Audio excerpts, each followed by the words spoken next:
Good morning, good afternoon from wherever you're joining us today. I'm Amy with Ask a Christian, and I want to take a second to thank Jerry Childers and Erica Rivera for following us on Facebook.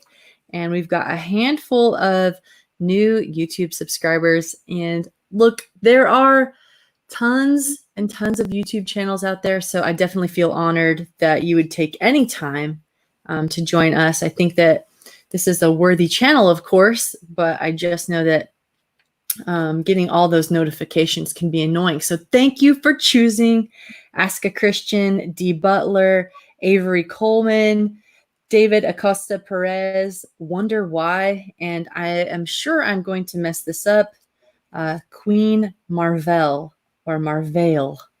Anyway, really grateful that you have chosen to subscribe. And if you haven't subscribed yet, would really appreciate it. It helps us get our message of Christ-centeredness out to the world. So also want to invite you, if you like this interview, you'll probably like other ones we do, and you can hit the star or the bell to get notifications. Hi, Christian. Hi, Teresa. Thank you guys for joining us and the other viewers out there who are not saying hi yet. I want to let you know that today is a really I think important interview, and we're going to be talking about cross worldview family stuff. Also want to just put a caveat out there. If you're watching this to stir up trouble, I'm just going to ignore you. So hopefully you didn't get on today just to be an anus, because no anuses will be approved. Hi, Jody's mom, Karen Knowles, is on. Appreciate you guys coming by. So just a quick intro about the pair I'll be interviewing today. A good friend, Rhonda Cale. This woman is a friend and a mentor, and I've worked side by side with her as a Bible worker down in Arroyo Grande, California, and I got to meet her delightful son, Harrison, while there. And we have had some laughs together and maybe even a tear watching some terrible television shows. So welcome, Rhonda. Welcome, Harrison. Rhonda, start us off with a little bit about you, what you do for dollars and fun. Wow. Okay. So right now I do nothing for dollars. Well, I shouldn't say that. I'm a retired physical therapist, and my husband and I own a private practice. And so I still have a teeny bit of involvement in that as far as management / business. But for the most part, I don't do that anymore. For fun, I am really into walking. I walk a couple hours every day, and usually I'm listening to a podcast or something interesting while I'm doing that. And it's just a way to get my head together, and I love that. And I enjoy music a lot too, singing and being a patron. Rhonda, you sound like the most wholesome person I've ever met. You like walking and listening to podcasts for fun. I love it. I do the same. All right, Harrison, how about you? What do you do for dollars and for kicks these days? Yeah, so I'm an ESL teacher, meaning teaching English as a second language. So mostly to immigrants or to students, international students here in Utah. And for fun, I mostly study languages. Oh, wow. That's yes. Like my favorite thing. Equally wholesome language studier. All right, Harrison, I'm going to put you on pause for a little bit, and we're just going to focus on asking some Rhonda some questions early on, and then we're going to pull you in a little bit later as well.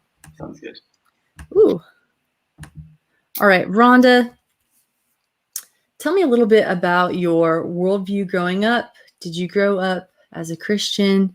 Tell me about kind of your entryway into getting to know God. Yeah, I was raised as a Seventh-day Adventist Christian, and went to church every single Saturday of my life, practically.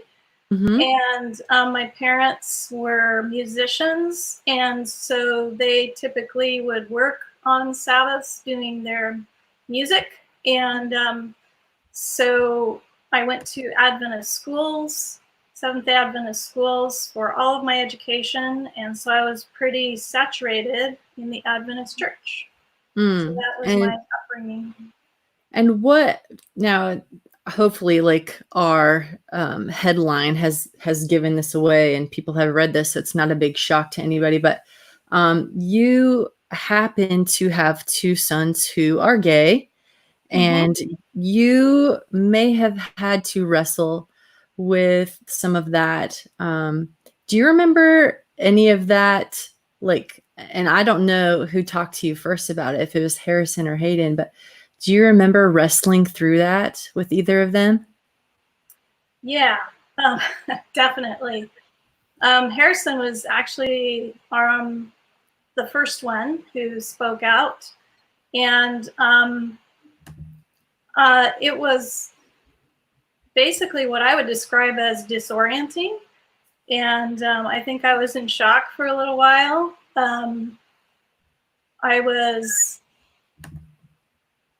Honestly, I can say I was upset about it. I took my first personal day that I have ever taken in my life from work after that happened, just because I was sort of reeling about it. And then my older son told us about it, maybe a year after that, or maybe not quite a year. I don't remember. I'm not good with timing. Maybe Harrison remembers. But anyway, I don't think that it was an easy situation for anybody. I think it was especially difficult for my older son to tell us.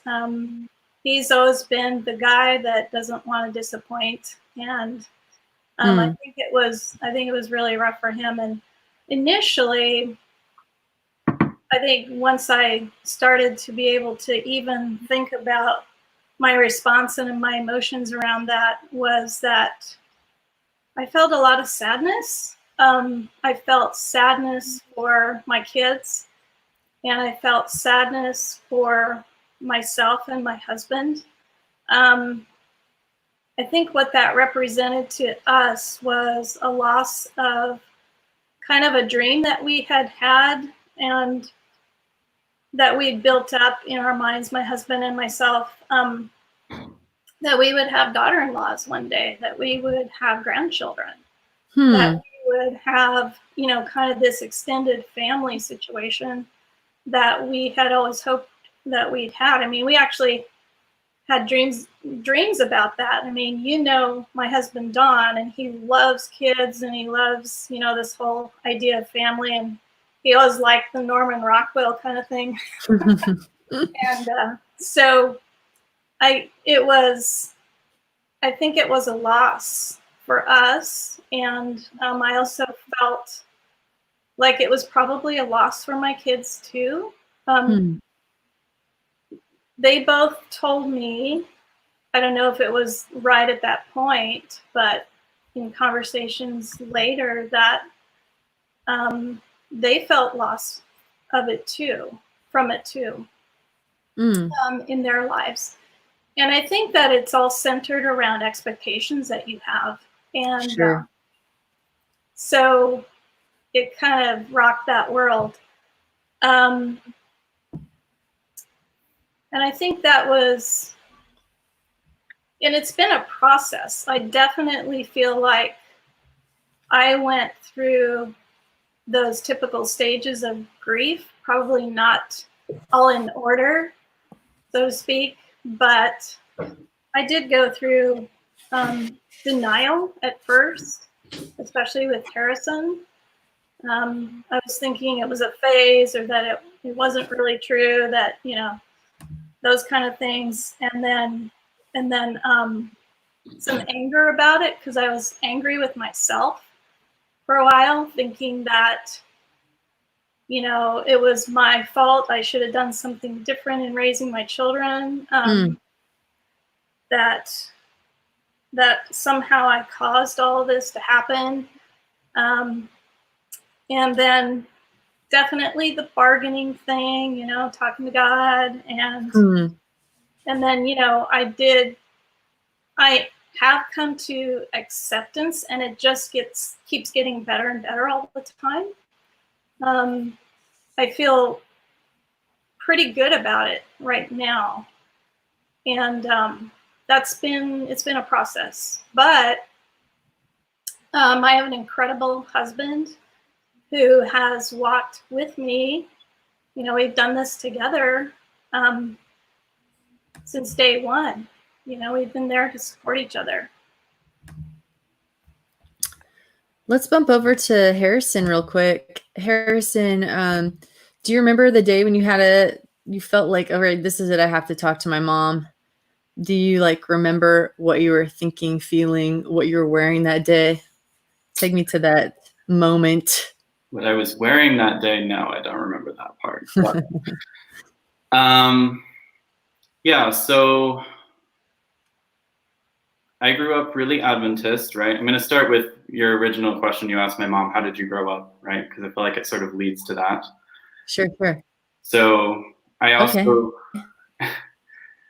grew up really Adventist. I felt, you know, I was in a very Christian community, very Adventist specific community. Felt pretty insulated from the rest of the world, but I remember it very fondly. My childhood was very happy.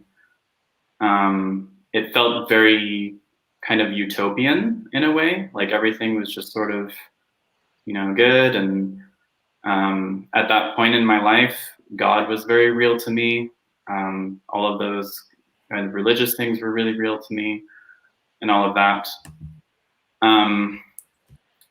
And as I started to grow older, that slowly started to kind of crumble, and I got a bit disillusioned by everything, because I realized that a lot of what I thought was true wasn't true for me anymore. And even kind of how I thought other people wasn't true anymore. I kind of envisioned everyone as this sort of idyllic Christian person. And then as I got older, I realized there were problems, and people were kind of, you know, in my mind, sort of hiding things and, you know, stuff like that. And then additionally, within myself, I was having, you know, these strange feelings that I didn't understand. And I was trying very hard to fit into that straight hetero world, and it wasn't working for me. And, you know, and I tried a lot, you know, I mean, I had a lot of conversations with God about it when I was praying and stuff. A lot of trying to bargain with God, trying to get rid of it, or trying to make it go away somehow, or, you know, try to just have the same feelings like everyone else, because I couldn't relate to them. You know, I'd have friends who would talk about girls and stuff, and I'd be like,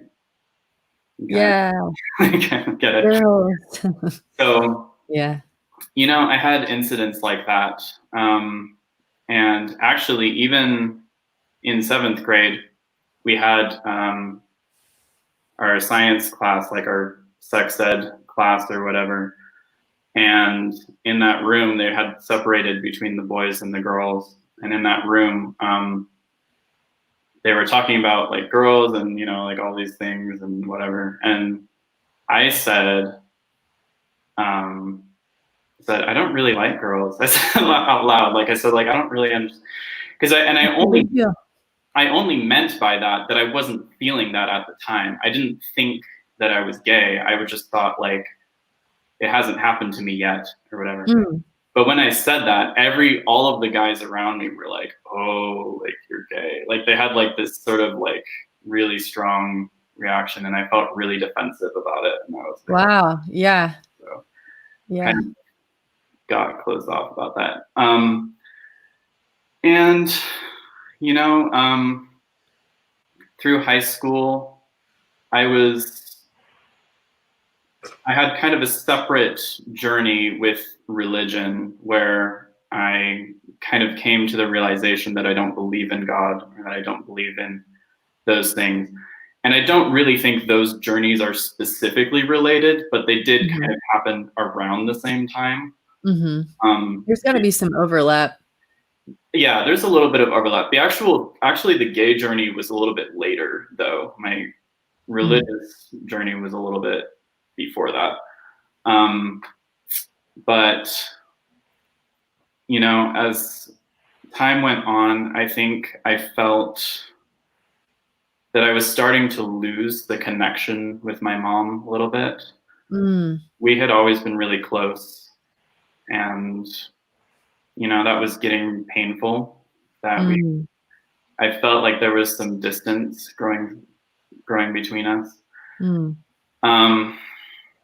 Was it simply because you didn't feel comfortable talking about your religious questions, or did it have anything to do with having a gay question, a gay journey as well? It was both of them, you know. It was both of them. I felt like it's hard, you know, it's hard to relate when you have different viewpoints sometimes or whatever, but also when you don't want to disappoint someone, or you don't want to, you know, cause a problem or whatever.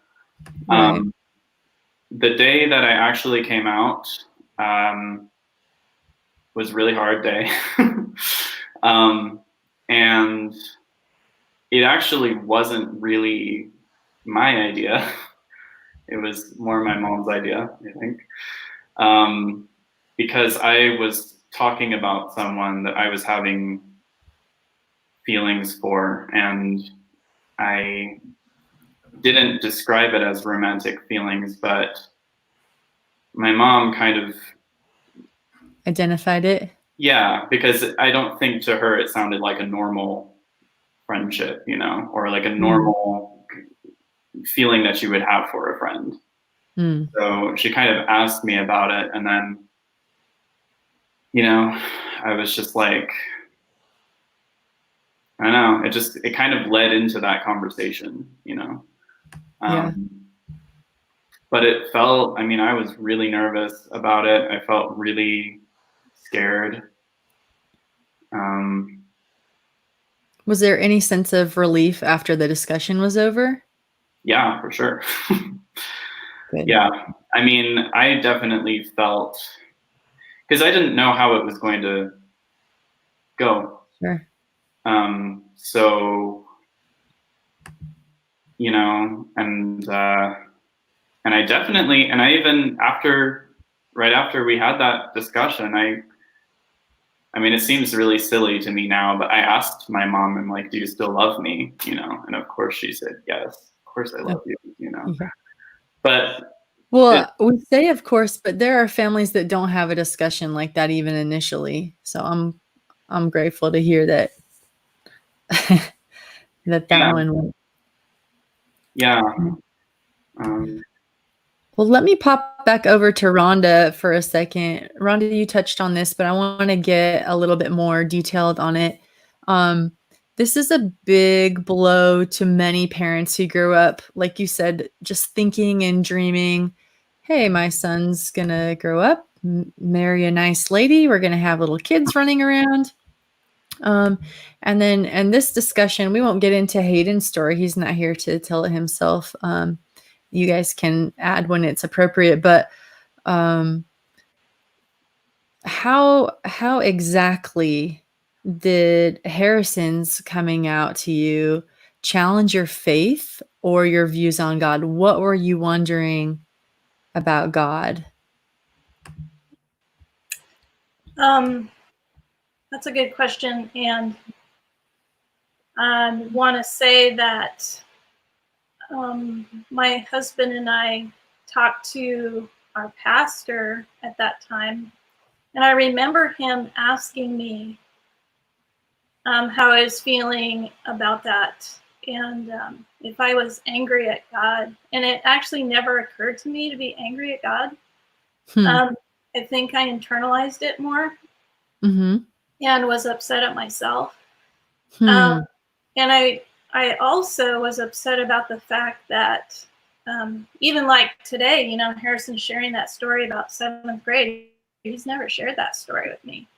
I think that you know, I had some feelings about, oh, you know, I failed my kids somehow because I didn't realize this was going on with them, and I didn't probably ask enough questions and stuff. But back to your original question was, I think I was just more trying to understand how this situation fit into the picture with God. I think that I've always known that God exists. I've always known that He's in my life. And I guess I didn't understand how this fit. But I was willing to give it the time to figure that out. And I don't know, you know, I don't know if I've even come to the most profound conclusion about it, but I feel like it's been a journey with that experience, but I think it's never changed how I feel about God. It has changed how I feel about religion, and about the acceptance level of Christianity for gay people and other people.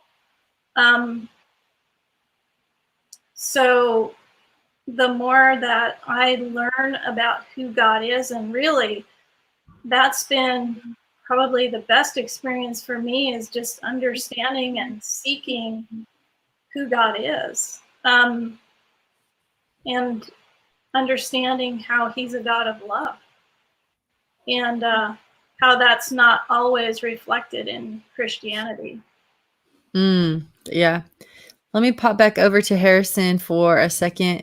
Harrison, in your eyes, how did your mom's Christianity, your mom's worldview, affect your relationship? Do you think? And not as much now, but in the early times when you're still living at home. Yeah.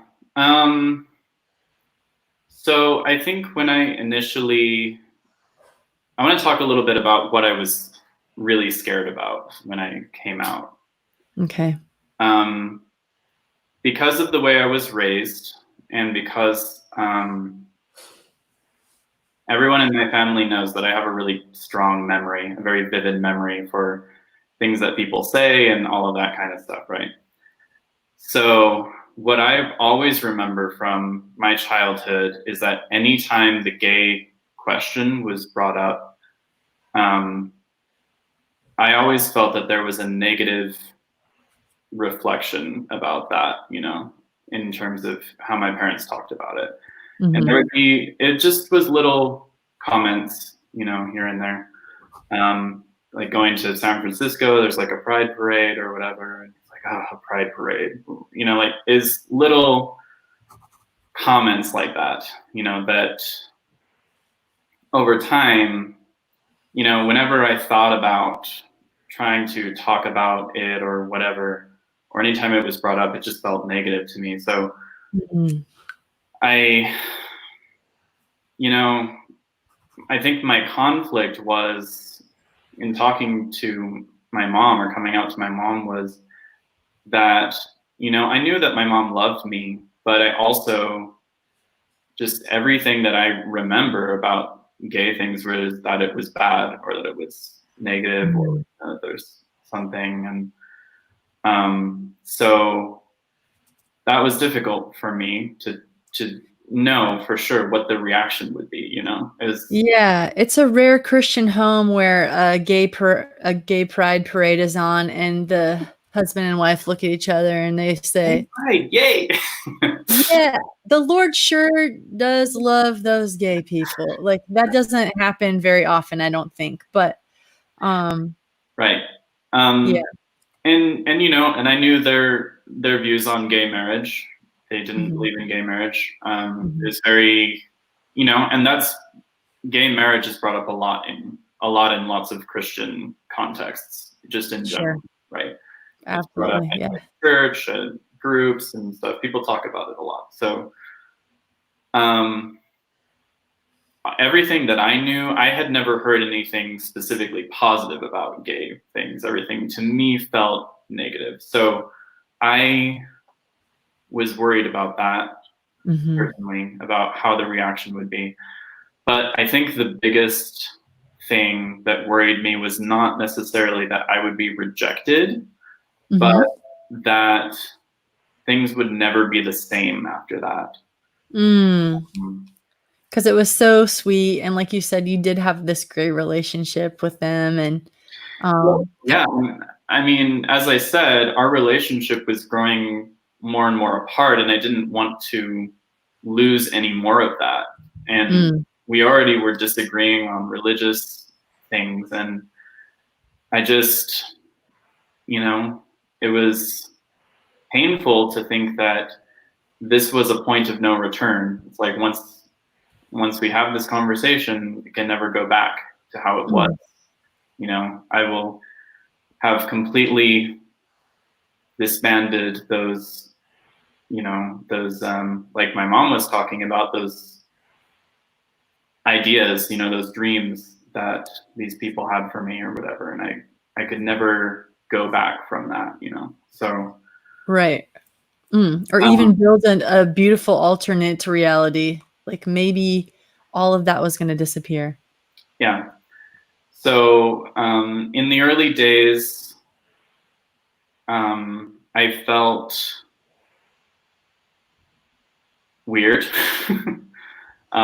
There was a certain amount of uncomfortability there. Because another thing is that I then, because I had come out to my mom, then I had to come out to my dad, and my mom kind of told me that, that I need to come out to him now. And I wasn't really ready to come out to either of them. So, that was difficult for me to do that. Because I understood the reasoning, obviously, but I felt, like I was having to deal with all of those things, and I could see that my mom was dealing with those things, and it was quite an awkward first few days, I would say, at least, and then even after that, it was a process for both of them. It took years as the and in some ways that also coincided with my mom and I kind of having to repair our relationship a little bit or get closer again. That also took time. Yeah. Because basically, at least for a while there, my mom really didn't know who I was, because that's, because that was all internalized for me. Yeah. And that was hard for me too. Hard for her not knowing who I was, and I'm sure she felt the same, that it was hard not knowing me during that time. Yeah. Rhonda, was it a bit of relief for you where you could look back and say, oh, okay, it's not that my son hates me?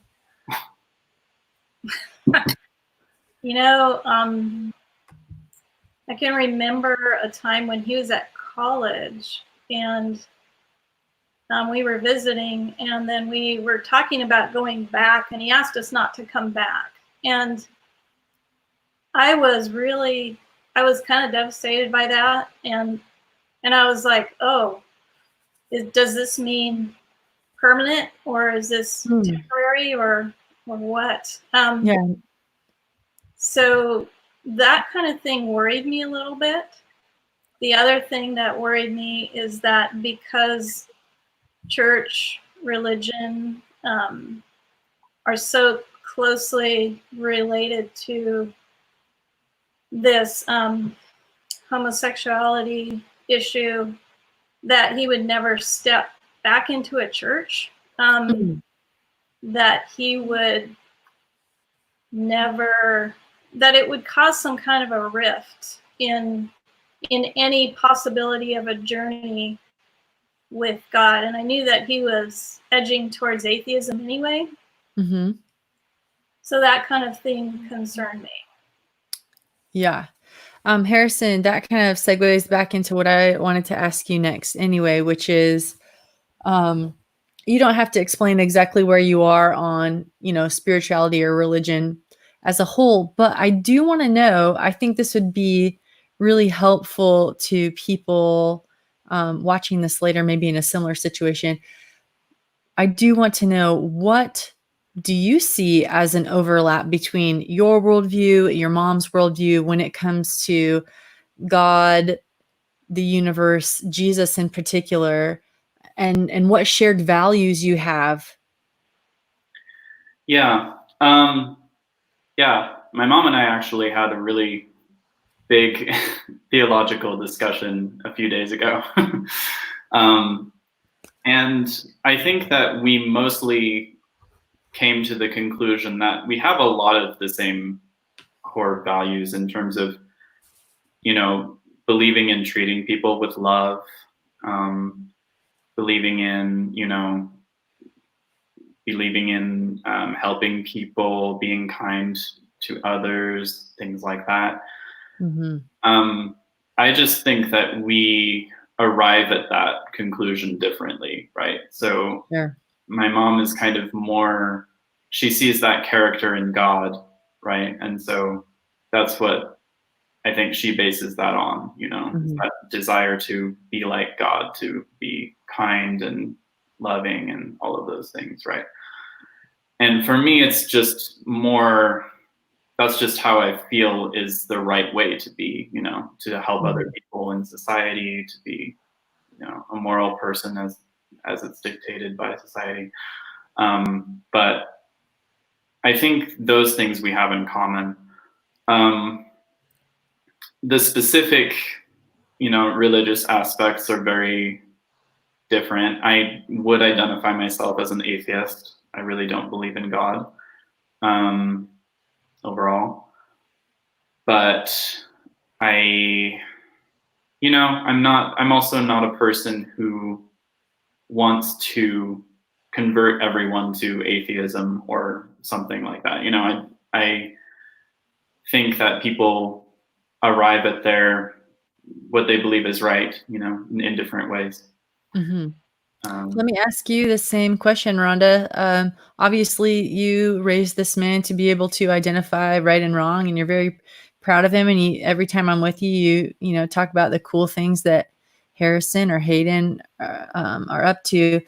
In your view, where do you see the overlap? Where do you see Harrison living out traits that you would say are godly or Christ-like, or some of those values?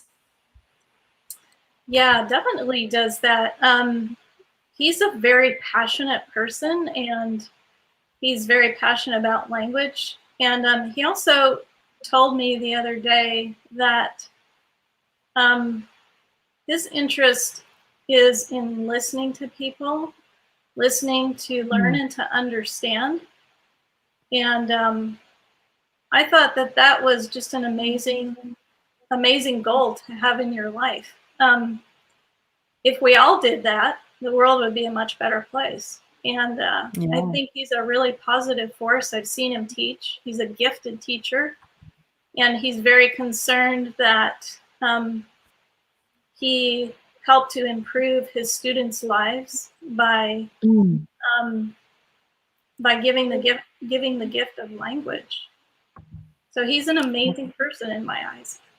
Yeah, that's awesome. I definitely see some overlap in, in whatever worldview you're from. It's very difficult to find somebody who doesn't appreciate Jesus and the way he spoke and the way he talked and the way he uplifted people.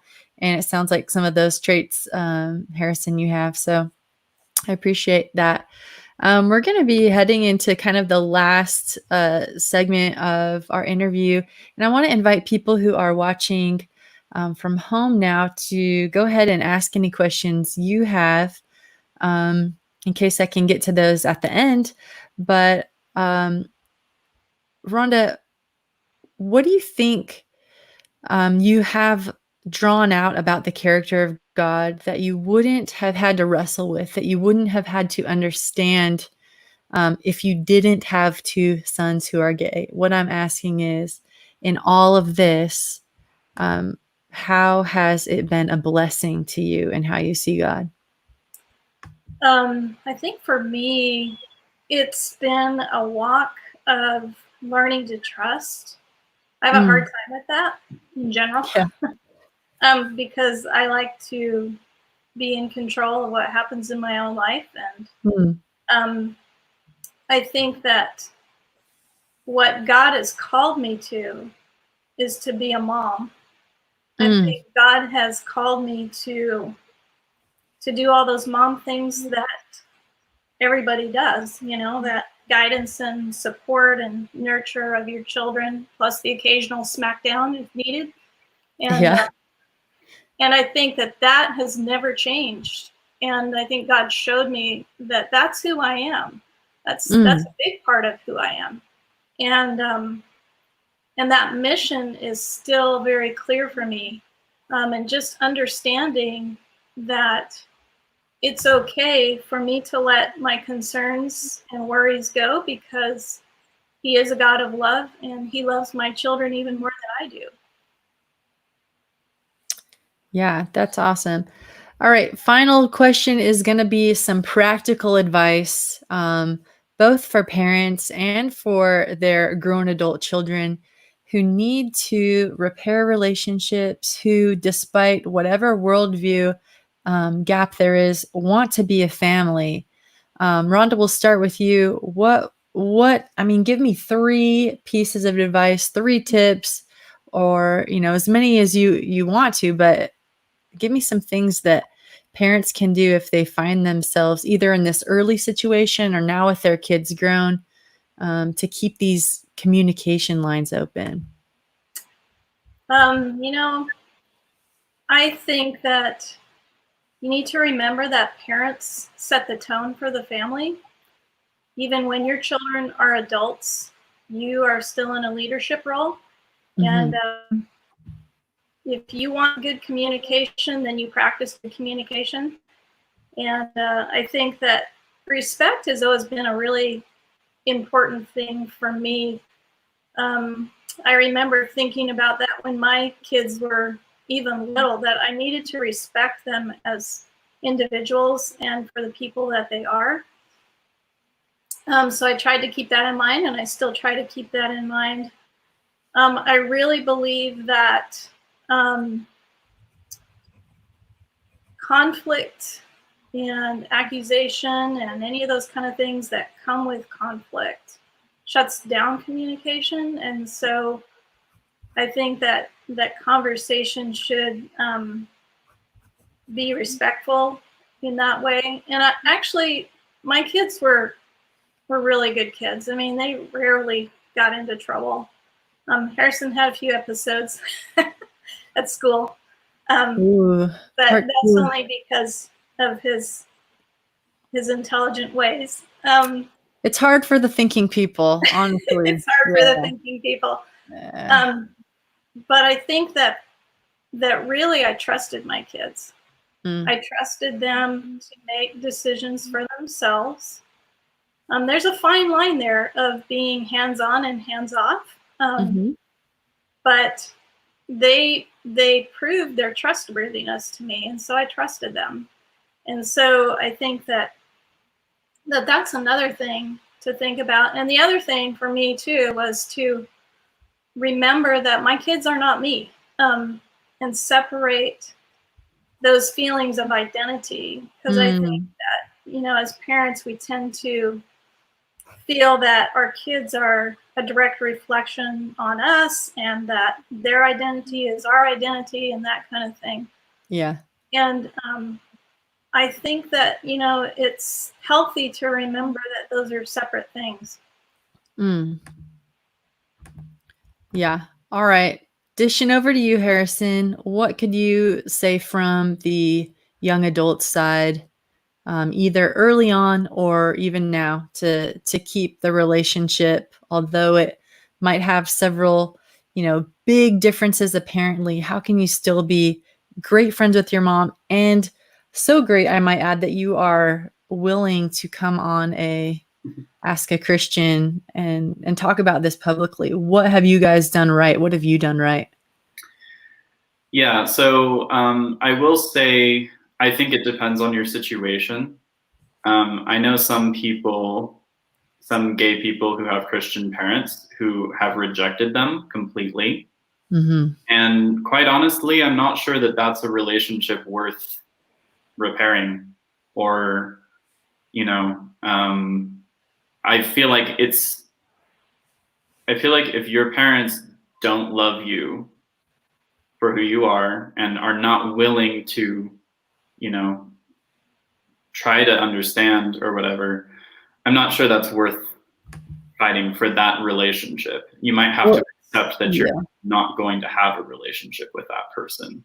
At least not at the time, because it's wasted energy.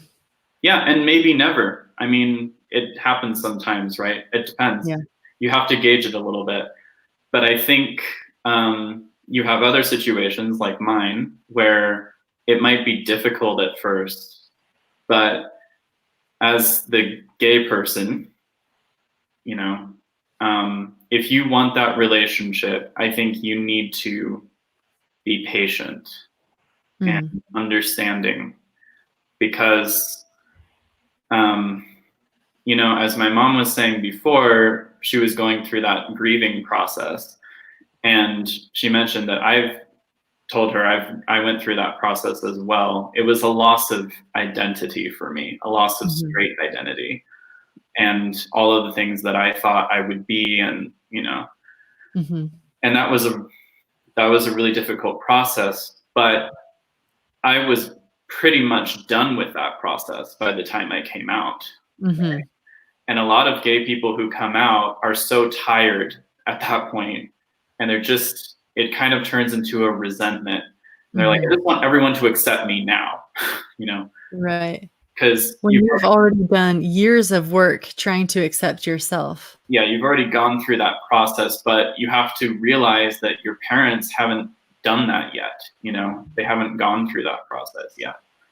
And that it's going to take some time if you really want to have that relationship with people, and that you shouldn't be assuming bad intentions from them, or that, it's because it's a loss for them. But I think over time, if you're patient and you listen and all of those things, I think a lot of parents come to realize that their child is really no different than they ever were. It's just that it's not what they expected, right? But it doesn't mean that you can't have a relationship with them, or that it's not a loving relationship or whatever, right? At this point, I feel like we have a really good relationship, and what do you guys even fight about now? Like what was your last fight? I don't think we really fight. I can't remember. We disagree on things, but we're very, I think we're both good listeners. So that's helpful. But, I was thinking about, I think one of the things that's been the most helpful in terms of my mom's worldview is that I don't think my mom thinks of God as a judgmental person. Oh, yeah. I think a lot of religious people that I know or have come in contact with seem to jump to this judgmental thing. And I remember that from when I was growing up in that time. I remember it was very insulated. Adventism is a pretty insulating religion. And there's a definite, at least I felt a very definite, like, us versus them attitude. But I think superseding any religious doctrine, my mom believes that God is love, and that's the most important thing, right? That, and she's kind of expressed to me that religion sometimes overcomplicates those things, and that it's really pretty simple, and that God is really love. That's what's important. I feel nothing but love from my mom, and I think she feels nothing but love from God. Yeah, that sounds like an important distinction. There was a sermon I was listening to earlier this week, and it was a sermon, but it was called like 10 or 5 Reasons Why I Hate Religion. And of course, it's just cheeky and turn of phrase, but when people are interested in religion for religion's sake, it can definitely become rote and not relationship based. And I think what you have seen in your mom, if the Bible is true, right? I'll say it that way. If the Bible is true, and its central premise is that God is love, we would expect people with a Christian worldview to reflect that first. And Rhonda, as you were saying, to do the trusting that the same God who, does miracles in the Bible, if that's needed here, is going to work on all of our hearts to bring us into relationship with each other and with Him. I just wanted to thank you guys for your authenticity, for your bravery and willingness to share. I don't have, surprisingly, any questions, although we do have quite a few people watching online. So I want to give you guys just another second if you have questions for Rhonda or Harrison specifically, to please let us know. I know there's a little bit of a lag, but while I wait just to make sure, since comments will be closed on YouTube, I want to give a little extra time. But were there any resources, any reading materials, any podcasts, anything that you guys would recommend for building relationships? Anything, Harrison, in your early struggle that was helpful to you?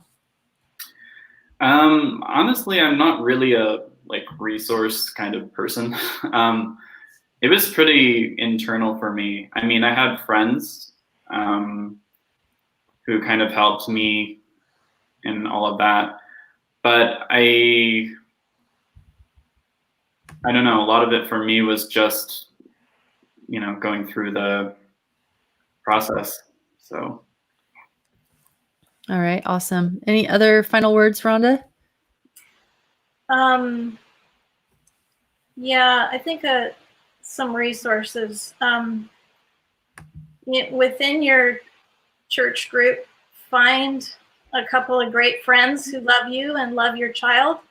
Yeah. And those are the people to talk to. And find that pastor that you can trust. I've had the privilege of having 2 amazing pastors in my life that have been really supportive.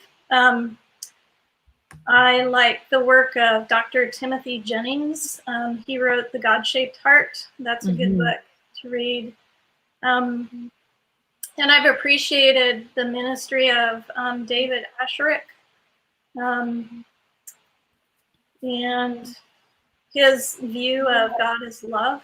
And I think, was that sermon he does, The Table of Truth? Is that right, Mimi? Yeah, I love that one. Truth is a great one to look up.